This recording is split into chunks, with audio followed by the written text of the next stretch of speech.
What's up, everyone? Alex Harper here with Local Legends, and on today's episode, we have Sage Plow. How on earth are we doing today? We're doing great. Perfect. Well, do you want to introduce yourself to the guests so everyone gets to know who you are? My name is Chirine Wadsworth, and I am the owner of Sage Plow. Perfect. And how long have you been doing this?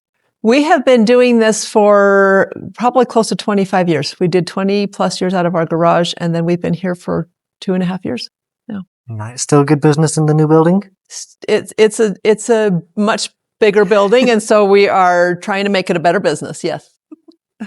Well, as everyone doesn't know, you have all sorts of dry food storage, survival things that not a lot of people really think about. They think it's not going to happen. Right. But as we all know, in 2021, that we had COVID, everything went south and we ran out of a lot of stuff.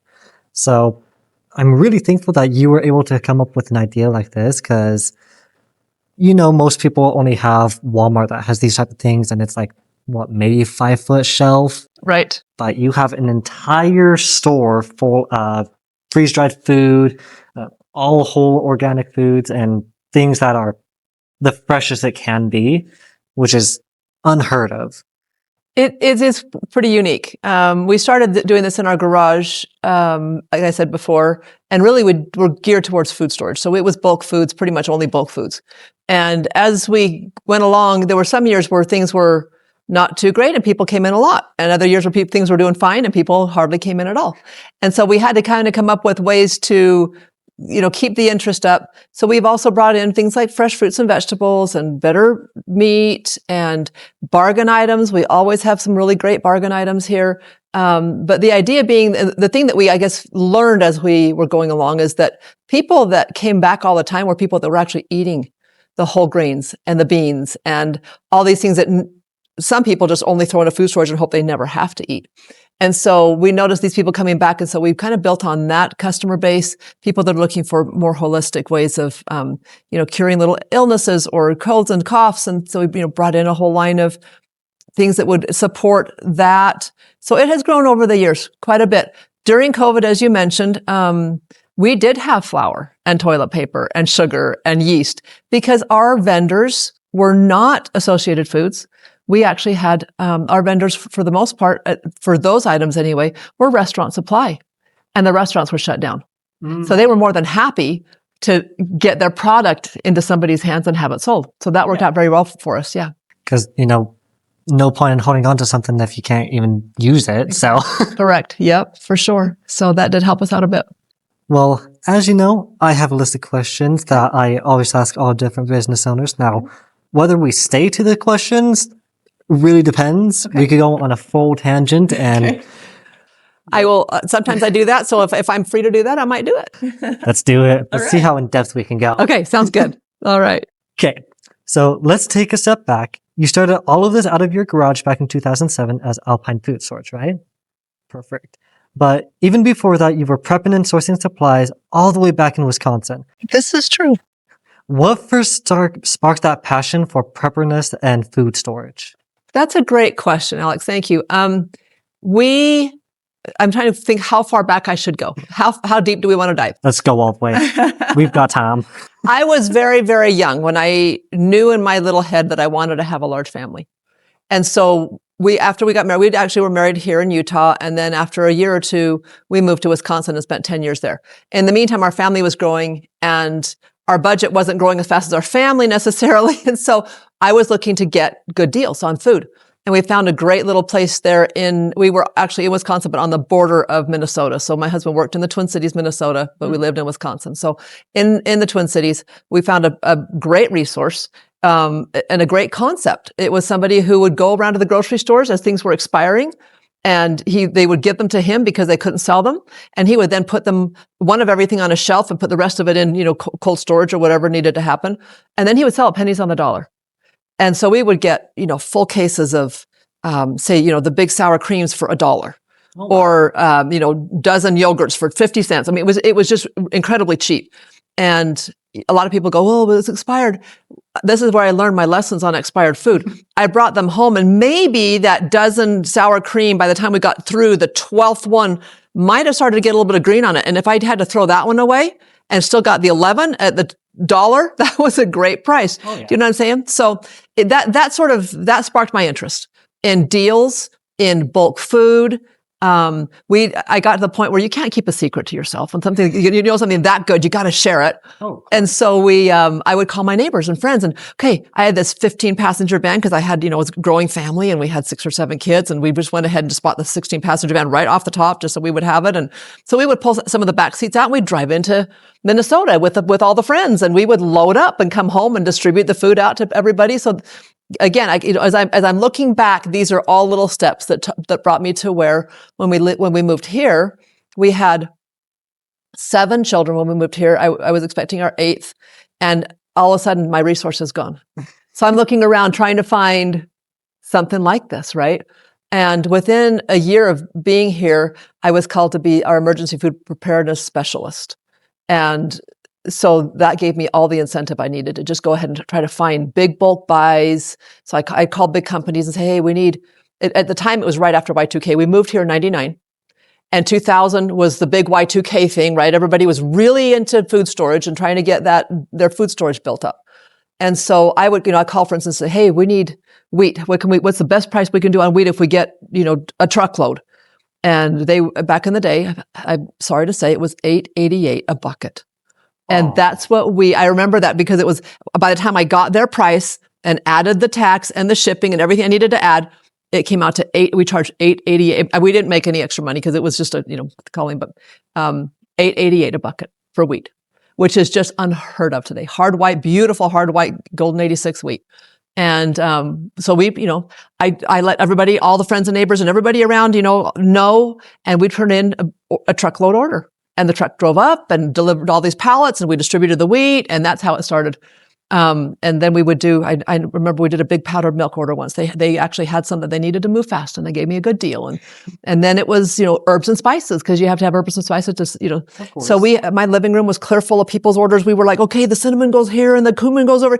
And we had my whole living room floor, we were distributing orders, and people came and got their orders and walked into my house, and it smelled so amazing because all these spices were just, but that's kind of how I got started. And, it went word of mouth. People say, hey, I got a great deal and you got to check this out. And pretty soon it got to be too much for the living room and the occasional, pallet in the garage that then, the cars got pulled out and the pallet got rid of. And then when the cars come back in, pretty soon the cars just stayed out of the garage. In 2007, like you said, we built the shelving and put a point of sale in and started adding a little bit for our time and energy on it. And that's how Alpine Food Storage was born. That's freaking crazy. How difficult was it going from, like nothing in the house and nothing in the garage to stacks upon piles of all these different things? That was actually, so we were really, really blessed because doing these orders for the neighborhoods and these established groups already got us the buying power. So when all that kind of sort of went away at some point, I was actually released from the calling and I was on my own. But all these vendors knew that I could move truckload quantities, and they had given me that pricing. So they couldn't really go up on the price. They just kind of kept the pricing the same. Even though I didn't get a truckload now, I only got 2 or 3 pallets of wheat to put in the garage now just to stock it and have it there when people showed up. Yeah. So we kind of got our buying power through these great big huge group orders that happened before we became a business. That's freaking sick. So it was really, it was very, very fortuitous. It was a great blessing for us to be able to do that ahead of time. So then when we scaled down, we still got the good price. Yeah. I love it that all the vendors are like, we already know that she can do this. Yes. So like, let's just keep doing it. Yeah. Yeah. And they did, to their credit, every one of them. I don't think I had a single one that didn't help us out. And we've moved a lot of product for them in the years. Oh, I bet. So, and we've added vendors, and it's just grown. It's just grown a lot. Oh, I love that for you. Yeah, thank you. Well, when we last talked, you always said that you were kind of that one step ahead of the curve. In September 2019, you had a gut feeling that something big was coming just months before COVID hit. How do you explain that kind of intuition or that moment that teach you and you just know that you need to trust your instincts? Okay, I'm going to wax a little bit religious here. If you want to cut this out of you can cut it out. No. Honestly, this began with intuition or inspiration. Like I say, I was very, very young when I felt like I really wanted to have a big family. I wanted to live on a farm so that they could learn how to work. Yeah. As I look back on this has become our farm, right? So we've all, because it was, I had so many people sort of relying on me. I went out for the best deals, and I'm not going to be ashamed to say that I was prayerful about it. I pray about where can I go to get the best deal on wheat, and I was always shown what to do. So over the course of the years, I learned to rely on that. I would just, I was prayerful. I was trying to help the neighbors. I was trying to help my friends. I was trying to help my family. And the intuition, I'm sure, came from the Lord, because I couldn't explain it. But I just had, as I was ordering my normal orders, I just felt like do more. And we did. I just kept adding more, starting about, probably like you said, about September 2019. We added more, and I was a little bit nervous, because doing it because it required more money, obviously. Yeah. But we added more and added more and added more. And actually, starting in January, we noticed a little bit more intensity of people coming in and trying to get ready. So maybe they were feeling some inspiration too. I don't know. But then in March, when everything hit, I understood completely and clearly why that had happened. And we were prepared. That's freaking insane. So, what was anyone else calling you like crazy for doing all these things, or were they like, she has a feeling, let's just go with it? That's a good question. I can't think of anyone that thought I was crazy. I mean, at the time, I probably didn't really advertise it. I just ordered more, and it probably didn't catch up to people that we were kind of getting a little full in the garage until we probably started selling it, I would think. So, I can't honestly say. I mean, have people thought we were crazy in the past? Absolutely. I mean, tell people you got 13 kids, everybody thinks you're crazy, but yeah, it's something that we, like I say, it was put in place for us, and it really has blessed our family a lot. Oh yeah. And you guys haven't been here yet, but just everything that you see in her store right now is crazy. I love it. You have the dried stuff, you have packaging so you can do it yourself. I mean, it said... This is true. Yeah, we have all the buckets. Do you want me to do a little bit of a yeah, let's do it. Virtual tour without going to place? I can walk around a little bit. So we do have all the bulk foods, bulk grains, bulk beans, and in smaller quantities too. We know that not everybody wants everything in a 25 or 50 pound bag. So we do break it down into smaller. We bring in all the containers, the water containers, the great big 250 gallon water containers we have here. We have, food storage buckets so that you can can your own. We have even little containers so you can make your own salves and, creams and things if you want to. We have containers of every kind. We also have nuts and seeds and dried fruits, which we found is something that a lot of people, they don't store necessarily as well, for long term, but people that are eating healthy love to have their bulk nuts and dried fruits and seeds handy. So we do bring a lot of those in. Incidentally, they do store really well, the nuts and seeds, if you keep them in the freezer. Really? So yeah, freezing those things, if they are part of your diet, freezing them is a great idea. So for instance, people that have to make almond milk or they want to make their own almond milk, you can store 50 pounds of almonds if you want to in your freezer, and they'll last for just as long as you need to make almond milk. So I didn't know that. Yeah. So that's a good tip. And another reason why, we bring those kinds of things in. In the corner of our store, we have a lot of equipment. So we have wheat grinders, and we have pressure cookers, and we have canners, and we have bread mixers, and steam juicers, and all kinds of equipment. We actually carry a line of solar as well. I have a company in here that comes and teaches about it. So there's solar. We're trying to expand that section of our store a little bit more because the prepper stuff totally belongs, and we have the square footage for it. So why not, right? Yeah, might as well. Right. So we're actually looking to bring in a whole lot more of that kind of stuff in as well.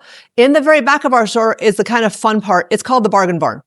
And over time, with all these vendors that we've had and these warehouses we've tapped into, and we have, I don't know how many vendors, well over 200 or 300 vendors. They all know that our people are a little bit crazy and will buy expired food, and will buy things if there's a scratch in the box or a little, poke in the box or whatever. They will buy it and be so happy to get it at pennies on the dollar. So our bargain barn is just that. It's outdated food that's still perfectly good. It's scratch and dent. It's maybe overstock from a company that had overstock. The very, very back right now, we have root beer. and like tons and tons, like 100 and plus different varieties of root beer and Oh, I sarsaparillas was and way wrong. cream sodas. And yeah, there's a lot. I was telling her that there's like 12 or 15. I was There's off. over 100. Yeah. We brought in 100 pallets of root beer, and there was at least one different kind per pallet, but sometimes there were 2 or 3 different kinds on the same pallet. So we have a lot of root beer back there. And that's just, once it's gone, it's gone. But for now, it's fun. And we have it here all in glass bottles, all handcrafted. It's kind of a fun thing to have. Anyway, coming back around the store in my mental mind here, we have the produce. So we do bring in fresh produce. Right now is a great time to get produce here because we're bringing it in from farms, local farms. And so it's organic, it's local, it's fantastic. The reason we started doing produce was back in the day, like the 2007 days, we were bringing in bulk produce. So boxes of peaches and boxes of pears. People wanted to can them, right? They wanted to take them home and be able to can them.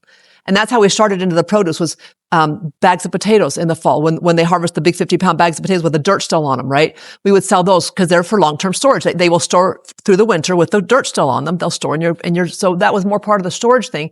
And then it got to the point where people wanted all the stuff during the year as well. So we started adding the fresh produce. So we have fresh produce.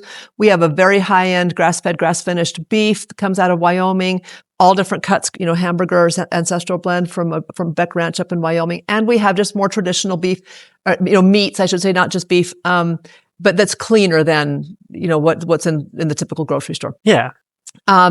We actually have lots of classrooms and, conference rooms and things like that we let people use to teach or to hold meetings. So we do have those as well. At the front of the store, we have what we're trying to term, I think, our local craftsman's corner, kind of. We're trying to come up with the right term for that. But we're local people who make like their own goat soap, or who make tallow balm, or who make who do their own maybe tinctures of particular things that are herbal tinctures and things.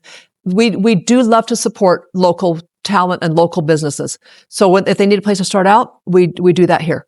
And we let them put it on the shelf, so that they can kind of see how it does, change the brand, just get a feel for how it's going to do. So we do a lot of that. And then we have all the culinary herbs and spices. We have a lot of food storage in number 10 cans, baking powder, bouillon, fruits and vegetables, freeze-dried, a lot of freeze-dried fruits and vegetables. We have freeze-dried meals.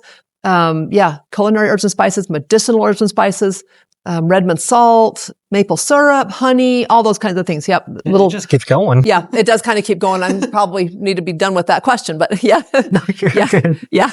That's a brief overview of what's here in the store. Yeah, and many more to come. Yes. If you come here, yes, you're going to find so much. We're always bringing in new fun things. So, well, to go back to COVID-19. Yes. With 1,000 square foot garage, 3-hour lines, directing traffic and delivering food with your ATV, which is insane to think about. Yeah. What was going through your head during this time? Goodness. That was crazy time. I'm going to expand a little bit on what you just said, because just for the audience. Oh, of course. COVID-19 hit. We actually put up a 1,000 square foot tent outside the garage, became permanent, just a big, with walls and everything, so that we could expand the space and have the fresh air, that people needed in order to be able to come shop comfortably. So we did expand our space to the extra 1,000 square feet. We did have 3-hour lines. People would show up because, like I say, we had the flour, we had the yeast, we had the sugar, and we were limiting to like 1 bag per person. And we still went through a pallet a day. And they would bring in another pallet. And so every day there's 100, we would go through 100 bags of flour at 1 or 2, whatever we limited that day, one or two per person. So we went through a lot of flour, sugar, toilet paper, yeast, those things that could not be purchased. And we would find people would get to the front, because we only have one checkout station in the garage. And we say, "Oh, I'm so sorry. How long have you been waiting?" They say, "Oh, 3 hours, but it's okay. I had nothing else better to do. It's COVID." So, and they would be exchanging numbers with the person next to them, and who they've been chatting with for the last 3 hours, and they've made a new friend. And so it was, I've never loved doom and gloom.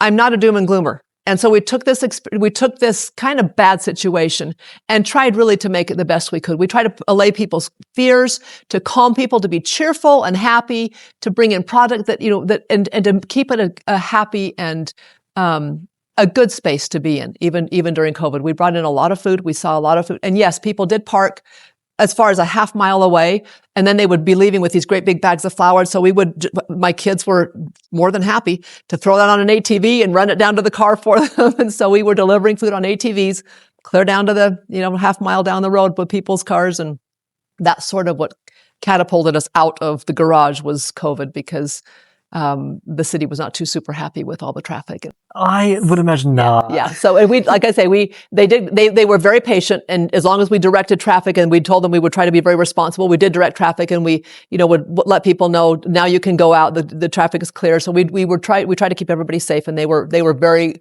accommodating. But at some point they said, you know what, we can't renew that business license. And that brought us into here. So all good things. Which is just crazy that it all started with something little and then it just blew up. Yeah, it really did kind of blow up. Yeah. Yeah. So, and like I say, we were, almost prepared for it, but it was a lot of stress. It was a lot of stress. I won't lie, because there were certain days where we actually only did by appointment, because we were so done with, it was like people would start showing at 7:00 in the morning, and we wouldn't shut down till 7 or 8 o'clock at night. And it was constant.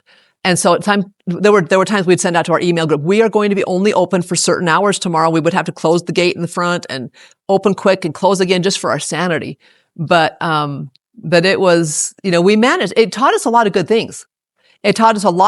Number one, how far we can stretch and stress and still be okay. Yeah, right? still function. Still function. And how to handle when things get really busy like that. We had to come up with tools and ways to deal with that. And so it taught us a lot. Oh, I bet with all the different systems you had to implement. Yes. That'd be very stressful, especially on the spot. Yeah. Yeah. And it was pretty much on the spot, because that happened overnight. It really kind of, that turned around sort of overnight. Yeah. Oh, I freaking love that. Well, with everything you've been doing, you've been able to build a community that's joined you through the whole process. Mm-hmm. People were waiting in line for hours, but they weren't just coming for the food. They were meeting, connecting, and learning. What do you think made your space such a powerful gathering space during all of this? Was it just the food, or do you think it was everyone knowing that if they go here, they can make a connection with someone else and support you guys? I think you just said it. That's a beautiful question, Alex. Thank you for thinking that one up. We have tried from the very beginning to make our place a little bit different, to be a safe place. And I've actually we have sat down around a table and we've taught our children, this place is going to be safe. There will be no judgment from any of us on any of our people. We're going to just, even within ourselves, we're going to get along in front of people. This is a family-run business, and families sometimes have, go ahead. But we've told our children, this is a safe place, and we're going to create a safe place. And to their credit, they've really done that. Everybody's safe. If someone, sometimes occasionally they might go in the back and go, what was that all about? And I'll try to explain, because they're kids and sometimes they don't understand. But everyone that comes through our doors is loved, and I feel like they feel that. And I'm grateful that you actually even asked that question. We've also tried to establish a level of trust, and I think that customers that have been with us for the full time, even only a couple of years, know that about us. I don't put just anything on the floor. If I won't take it home and feed it to my family, I won't put it on the floor. It has to pass and I'm not saying that we're super, super strict. Yeah. We don't eat necessarily all organic, because with a big family, it's too expensive. I don't drink only raw milk, right? But so there are many things that are on my floor that maybe we don't use all the time, but I would use them. They're good enough to pass our inspection. And people, I think, know that we're looking out for them. They know they can come in and ask questions about, does your stuff have GMOs? No, it doesn't. Does your, glyphosate? They've asked questions over the years. As we were starting to do this, people would ask a question and I often didn't know the answer. So I'd go find out and get an answer to the question. And so by finding out and answering questions, we've learned a lot. And now people know they can come to us and we can explain. And a lot of things that people get very uptight and upset about, we can calm their fears, and we try to just paint a more broad perspective and then let people make up their own minds, because everybody has agency, right? But I like to focus on the truth. The truth of the matter is Not everything in our country is genetically modified. There are many things that are, and I disagree with it. For instance, all of our cash crops, I believe, are, and I'll let people know, these are my beliefs, and everybody needs to get their own, find their own truth. And that truth, let me rephrase that. That truth is constant, but everybody needs to come to that, to how they can deal with it. Yeah. But we will answer any questions that are, and if I can't answer the question, I love a great challenge. I'll go find the answer. And obviously I find the answer that I can agree with and that I find to be truthful. Excuse me. I love the answer that you gave us, that the community, the trust that you built, all the connections that you've been able to make throughout the few years. Have you ever felt someone that comes in and just doesn't have any trust or connection, and then you just see them slowly build into all that? Actually, we have seen that, and it's beautiful when it happens. I think mostly it's people that are insecure. They come in, not so much that they're confrontational or anything like that, but you can tell that they're afraid. They're scared. People have gotten into their, doom and gloom. There's bad things happening. And if we can just let them know, you know what? It's okay. God loves us. He's in charge. And we don't even necessarily have to say that. We need to treat them that way. And if we treat them that way, they feel it and they go out with a smile on their face. And I love it when things like that can happen here. And people just go home and feel safe and know that if they come back, they're going to be safe. And it's a good place to be, where they're going to be accepted for who they are. We're not going to try to, fear them into buying things. I don't like that approach. And, we have hopefully been able to help some people that way. Oh, I love it. You definitely don't get that any other store, especially like Walmart or Smith's. Like they're like, here, you take this and whatever happens, you get deal with it. Yeah. They're much bigger. They're a lot more people. We hope that we can kind of, even if we are in a big space, we hope we can still keep that family feel and that safe place where people know that they're appreciated. Oh yeah, I definitely felt it when I first walked in here. It just feels so heartwarming and so caring. That makes me happy. Thank you for sharing that, because that's, of course, that's our goal here. Okay, so you've tried your best to get all the clean food, try to get no bad chemicals, pesticides, all that. And when we last talked, you said that you personally reached out to over 200 vendors, which, mind you, is insane to think about. Like, I can barely do like maybe 50 people a day, and you did well over 200. What is that process like, and why does clean food matter so much to you and the customers? That's a good question. And I feel like it's multifaceted. Let me start in. I do seek out people that are like-minded, people that understand that we are what we eat. And so if we're putting in good food, we're going to feel better. I think too much in our culture today, there's not very nutritious food being consumed. And a lot of us, I think, have illnesses and sickness that wasn't so prevalent 40, 50 years ago. Yeah.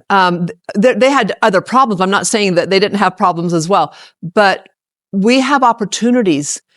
We have cleaner food. We have more variety of food coming in from other countries, even things that, 100 years ago, they might not have brought in banana. We probably didn't have bananas in every market, right? Because bananas, things like that. We have access to coconuts. We have access to pineapples, things that we don't grow here. So we have access to a very large variety of food.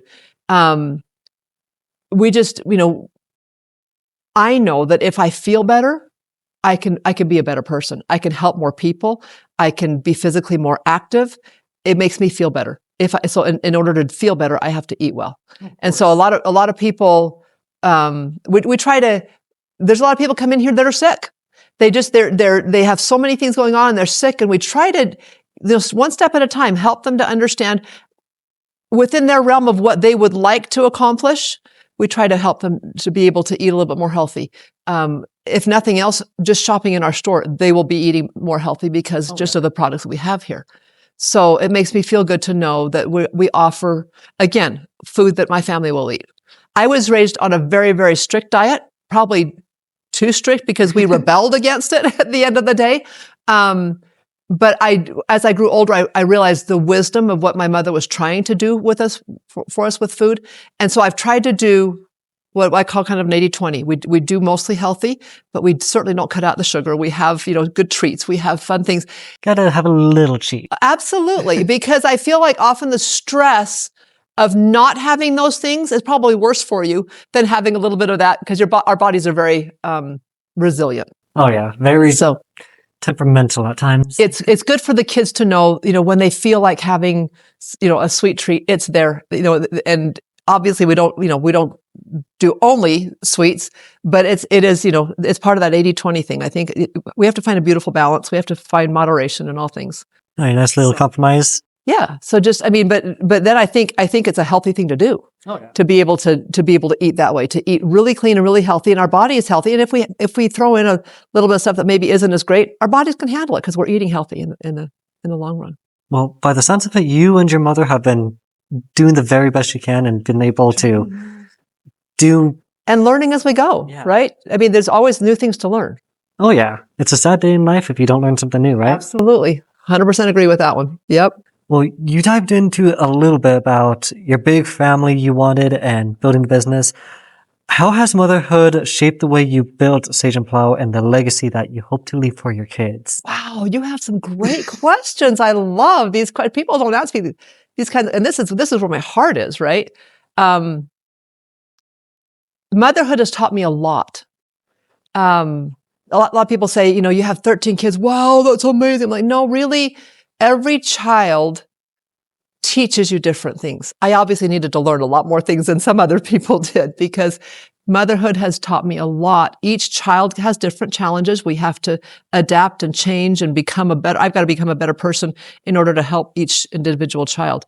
And, obviously, so that's one answer, is that it has helped me, it's refined me, it's helped me out.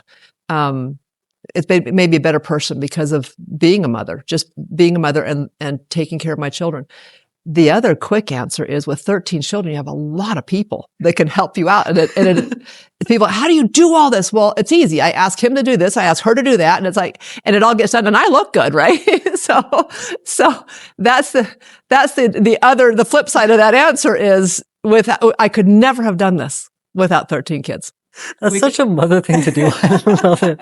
We could never have accomplished. And now they're actually old enough. When we started out, they were little, and I was trying to take care of them and all of this at the same time. Well, not all of this, but we were trying to grow this thing. And at first, actually, I'll be honest, I felt a little bit guilty because I really enjoyed doing what we were doing with food, and I wondered if I was doing a disservice to my children. I homeschooled my children. That takes a lot of time. But we were also putting a lot of time into, I would say, okay, we got to do these herbs and spices now. And, they'd be helping me out. And I'm feeling a little guilty. But then I realized at some point, they're learning some great life lessons. Oh, yeah. And they can't learn this kind of stuff at school. And they're hearing me answer people's questions. What about this? And what about that? And I've learned now. And so I'm answering questions and they're listening. So they're learning. So there's a lot more to learning than book learning. So my children have learned a lot, I think, from being, and even, in the middle years where they were kind of helpful and at least they could help watch the little kids, now I have full adult children with grandchildren, and now they come in and they package for me, or they face shelves, or they stock things. And my little grandchildren are helping out. And I'm going, this is like going on third generation now. It's absolutely amazing to me that this is going on like this now.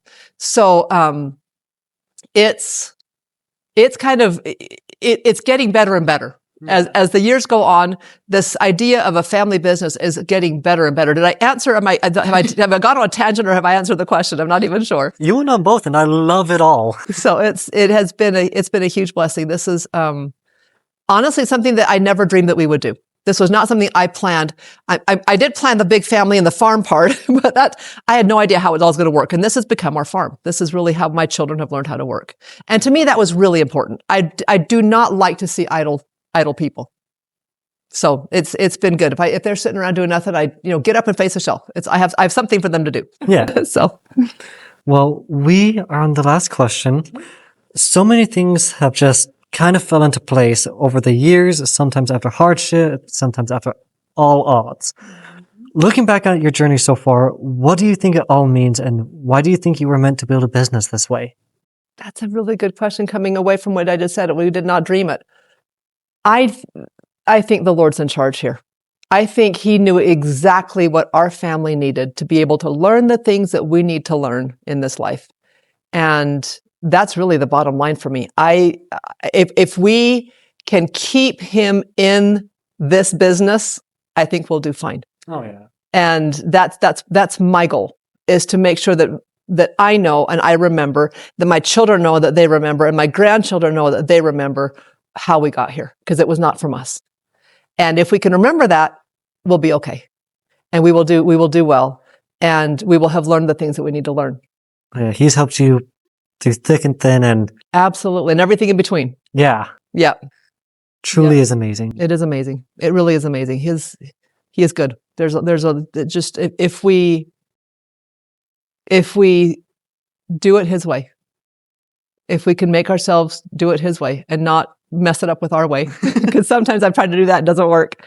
If we can do it his way, it all comes out at the end and you go, oh, now I get it, right? Makes sense. Okay. Right? It's a matter of, sometimes we have to look back, but we just do and we don't sometimes understand exactly, and why is this happening? And like I told you before, I'm supposed to homeschool my kids, but this is coming at me too, and this is really fun, but am I doing the right thing? And then finding that answer and moving on. And then we look back, and now I go, absolutely. Look what it's taught my kids, and look what it's taught our whole family. Look where we have what has become of all of this through him, not through us. I love it. I really do, and I love that it's been able to really work out in your guys' favor. And like you said, as long as you keep doing his bidding and be able to follow him, I really don't see why nothing else should go in your guys' favor. Honestly, and if it all goes away one day, that was fine too. Yeah. And it's on to something new and different, right? Everything happens for a reason. Right? It does. I believe it. Well, is there anything you'd like to tell the audience about you, your family, Sage and Plow, kind of anything that you'd like to give more information about? I would just welcome you to come and check us out. We do love to sit down with people and help them figure out their food storage. In fact, we've just came up with a new little pamphlet. Where do I start? And it makes it super simple and easy. And we would be happy. We'd love to sit down one-on-one and help you answer questions, help you put a plan together. So we do consultations free. We would love to see you come in, look for us, ask us questions. We're always open to things like that. And if this feels like a good fit, we would be thrilled to see you come through our doors. I love it. Well, is there anywhere people can find you? Social media? Email? We are on Facebook and Instagram. SageandPlow.com is our website. Do you want me to give an address? We're located here at 675 South, 500 East in American Fork. It's directly off the 500 East exit. The minute you get off the 500 East exit, we're right there next to the Standard Plumbing, kind of behind the Taco Bell. So very easy to find for even people driving from the north and from the south. We're right off the freeway. It's just a quick off the freeway and back on. And so, we would love to see you at any time. I love it. And like she said, very easy to find. I mean, if you can find the Taco Bell, you can find them. Yep, that's right. Well, everyone, it's been an absolute pleasure talking to you, getting to know more about your story. And I appreciate the opportunity. Oh, of course. Hopefully everyone is able to build that connection with you. Check out what your guys' store is. Please let her know. Come see hi. Come see the store, because it's really amazing of everything that they have here. If you're interested in learning more, I'll put all your information into the description along with my information. I'll put it in all my social medias, Instagram, TikTok, Facebook. So literally there's no way you can't find this place. That's great. That would be awesome. But everyone, like, subscribe, hopefully leave a comment, share it with a friend that you think might be interested in this. If not, just come check it out. I mean, 100 different root beers, you have to at least try one. Try that. Yeah. Well, everyone, it's been an absolute pleasure, and I will see you guys on the next video. See ya.